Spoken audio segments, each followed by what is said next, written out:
So, Derek, I appreciate your coming and talking to us. I'm sure you want to go and chat with the boys and talk about that first period a bit. I think but your thoughts on the first period? I thought there was some good scoring chances for sure, but they're really lazy on our side of center. It was almost a little bit expected, despite the fact we tried our best to prevent the lackadaisical mindset. But we did have some good scoring chances, so we can build off that, hopefully. Their goaltender made a couple of point-blank saves, and it's almost as if maybe the forward was in a little too close to the crease. If he's out another foot or so, maybe he'll get a puck over the pad of Waslowski. Yeah, their goalie played excellent, I thought, that period. Again, we're still, some of our guys, a lot of our guys are still learning the patience part of things in the offensive zone, and getting too low too early or activating too early is not necessarily a good thing. It's probably better, as you said, to stay out a little bit higher and be more patient. So the Dynamiters off to another really good start here in your second season as the coach of the Dynamiters. Your thoughts on the differences between this team and last year's team, and what your kind of expectations are for the season? I think at this point last year we were more surprised to be where we were. This year's team has, I believe, 14 veterans on it. I can't say that we expected to be 10-2, but it's less of a surprise to have this early success compared to last year.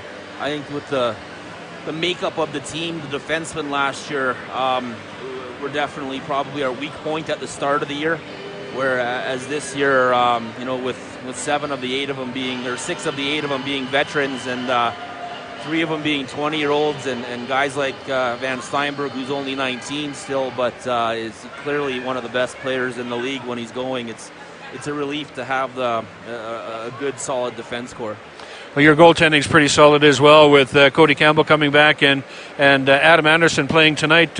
He's made a couple of outstanding saves himself tonight. Yeah, no, we're very fortunate to have gotten Cody back, and very fortunate that Adam is a local kid that wanted to stay in Kimberley and play for the Dynamiters. He's an excellent goaltender and a great kid, and he's played well tonight, and he's played well every game that he started. He's had a couple rough nights there in terms of how many goals he's allowed, but really the 2 games that he's allowed quite a few goals, you can't fault him at all. The team wasn't very good in our own zone those nights, but both goaltenders have played as well as they can for most of the season so far. The last night game was a barn burner. Unfortunately, I wasn't able to see it, but give me your comments about the Nelson Leafs and the Dynamiters game last night. Yeah, I thought it was the most entertaining game for sure, even though it was a 1-0 game for 55 minutes of the game. It was an excellent hockey game here. The fans got a good treat to see 2 of the best teams in our conference. Nelson's good. They're fast, they're big, they're physical. They're very hard to play against, and I thought for us the key last night was we played as physical as we can. We're not as physical as Nelson or as big as Nelson, but we definitely played as physical as we could last night. You've got some smaller players that don't mind giving up the body and throwing a couple of hits. I'm thinking of Recchi being one of them, and Matt Davies has a tendency to maybe use a little bit of his equipment from time to time. Yeah, no, and that's why those guys are at this level. They're fearless, the 2 players you mentioned, and other guys like Harrison Risden as well, and Brock Palmer. All of our guys who you might consider or label smaller are here because they're fearless, and they're not afraid to go to the net. They're not afraid to take a hit or even dish out a hit once in a while. So it's a key trait that I think you need to have when you're a little bit smaller than most of the other guys. Well, let's talk about the assessment that you have of the Spokane Braves. I know they've had a tough start to the season, but they don't look like a team that's only got 4 wins. No, they're. I think their problem is they're having a tough time icing a full roster each night. From what I can tell, I know that they've had 14 skaters tonight. Their top player is out, so.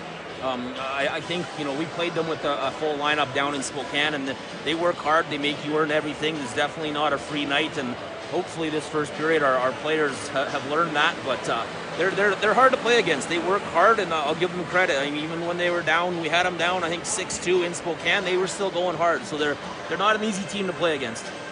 So let's look at our division now, the Eddie Mountain division of the KIJHL. Golden having a tough season again. They just can't seem to get together. But the other teams in your division, it looks like it's going to be competitive once again.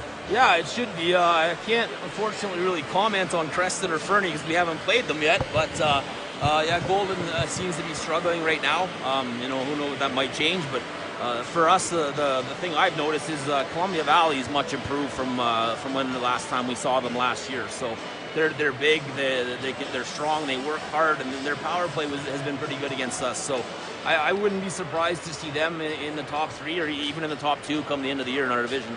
So you're talking about you expect the Dynamiters to be first and let the other teams fight it out for second, third, and fourth. That's an expectation or a goal, if you will. Yeah, we've set goals from now till Christmas is all we've done thus far. I think in the long term, if you're asking me if I think we should be in first, I hope so.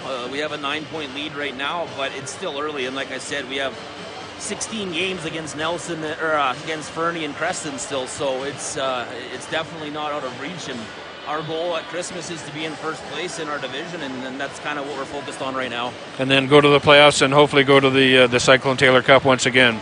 That would be nice, yeah. For one thing at a time, but that would be nice, yeah.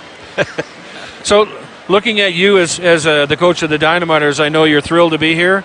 You mentioned that last year, but what's your long-term goal in hockey? Do you want to be a coach moving up the ladder? Do you want to kind of stay in the local level? Where do you see yourself in, say, 3 to 5 years? I think ultimately to move the family, a young daughter and my wife's pregnant, so to move the family right now, it would have to be the right situation in the right place. It's not out of the question.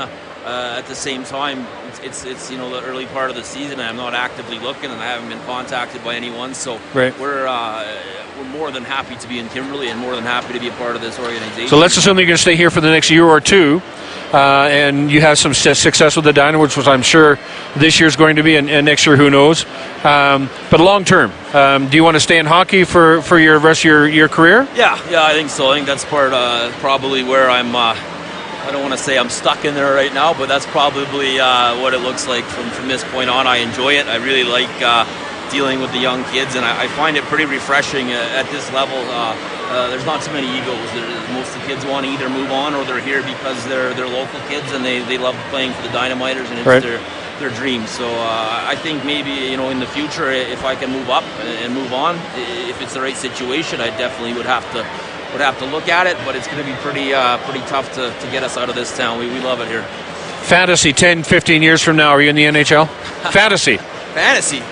Yeah, sure. Okay. Fantasy. So either an assistant coach or working in hockey? Really, if I could get to that level, that would be pretty special. But if it happens, it happens. It's not a goal per se right now, but if that were to happen eventually down the line, that would definitely be something that I would enjoy, I think. I'm sure you would. Thank you, Derek, for coming in and talking to us. I know you've got some kind words for your Dynamiter players to get them fired up for a 5-on-3 disadvantage. Yeah. So we'll have to some strategy working on there. Yeah, you bet. Thanks, Derek Stuart, the coach and general manager of the Kimberley Dynamiters. Okay. Thanks, bud. Thanks, Jim.